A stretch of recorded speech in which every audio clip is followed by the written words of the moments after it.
Do you believe that unicorns exist? Am I on who? Do you believe that unicorns exist? I don't believe unicorns exist. Okay. So what are your beliefs? What are your beliefs? In life, I don't have to see to believe it, though. So what are your beliefs? Where's your book that says unicorns don't exist? And where are your what kind of monument are you going to put up promoting that? The same thing. No, let me answer that. I haven't seen no books by no unicorn, and been no documents of anybody seeing a unicorn, just folk tale, because everybody tells the false. But then I have seen a book called the Bible that people seen Jesus, and then, and they but you see, we put no book. Nobody can come. No atheist can't. If it be we put the Bible. If it be two people with an atheist and a Christian, if an atheist can have something to back up, then you don't have doubts about it. But atheists don't have nothing to back it up, though. I've seen books that talk about unicorns, and books where people have claimed. What makes you think that the Bible stories? Let's let him finish the point here. What makes you think the stories are anything more than the folk tales that you would hear? When things they send in the book is going on today, and it was like thousands and thousands of years ago. So no atheist came up, no atheist came and said, "But there's still I've done this 1,000 years. This was going to happen." Yeah, but unicorns were about hundreds of years too. Just because we still have stories about them doesn't mean that they're real. But everybody know they were folk tales, though. They were folk tales, though. But again, what makes you think that Jesus is any more than a folk tale? You know. What about other religions? Are those all folk tales too, and people just assume? Yeah. I can't judge on their religion because I don't get into their religion, though. What you know? So do you think Zeus is a real god? Who? Zeus. No. Why not? Okay. Well, why? Because I ain't got no faith for that. Because I don't believe it. So if you believed it, then it would make it exist. There ain't nobody believing in Zeus today, though. There actually are some very small numbers, but they're out there. But that's beside the point. Okay, if you believed in Zeus, would that make him exist? No. What you believe is separate from what really is. If somebody actually believes that there's Zeus, they're wrong. I'm sorry. Just because someone believes in God and Jesus, that doesn't necessarily make them right. They have to provide something to back up that belief. Yeah, and they do. What? It be plenty times that we have backed up. But what? Give me about faith, though. About faith. Give me a specific instance that it's been backed up with. You got to read it for yourself. Okay, but it's a book. Told you the words, though, man. It's a book, just like. Hang on. It's a book that's out there that has. Again, there are books out there, horns and elves and dwarves and vampires and Zeus and all these kind of things. Just because there's a book about it doesn't mean anything. It's a book. Get over it. I believe. Oh, that line hung up. Just had you on hold for a second there to try and. But again, just because there's a book out there that says something exists and is real, doesn't make it so. You have to have real-world evidence showing this kind of stuff for anyone to make it a bother to believe you. Well, one of the things he said right there at the end was that it's all about faith. If it actually is all about faith, then you don't need Ten Commandment monuments. You don't need organizations to go out and proselytize. Yeah. All you need is your own faith. And there's no reason to ever call up and object to anything that we've said, because you have your faith and that's all you need. We don't have that faith. What's the problem? Yeah.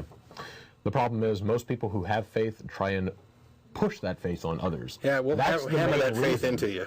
Yeah, that's the main reason why we have the show. If many Christians call into the show, most Christians are like this.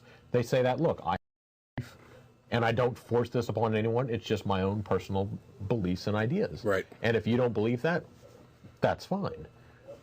I don't have any issue with them. I think their ideas of God and Jesus are wrong. I don't agree with it. But if they want to believe that and they do anything wacky, that's fine. It's the ones who say, I see Jesus and God, and I think you should believe him too. Therefore, let's go do something about it. Right. And here, because of my beliefs, here are these morals that I think we all need to live exactly. by. Sorry, I don't ascribe to that. Exactly. If you want to believe things, that's perfectly fine. Just don't impose them on anyone else. We have this show because people are trying to impose those beliefs on other people. That's where we have a problem. So. Yeah, I mean, you know, it's not intimidation. I have an objection to people being lied to. I don't like to see other people being lied to and accepting a lie.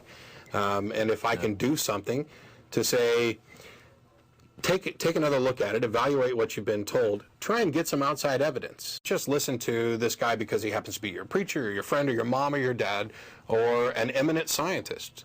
Look into it for yourself and find out whether or not the evidence that you're trying to establish is true. How valid is it, and whether should you or should base a belief structure out of it or on it. Yeah. And a good exercise, also look at people who disagree with you. Yes. And see what they say. If you look at some of the books out there against Christianity and against religion in general, they make some really good arguments as to why you shouldn't believe. I mean, that's why I'm here. I get emails every week, and I come on the show every week and talk to people who vehemently disagree with my belief and, atheism in general. So I'm not hiding myself from opposing viewpoints. Right. I'm confronting them and saying, okay, if somebody out there has information that leads me to believe that what I know is wrong, I want to know about it.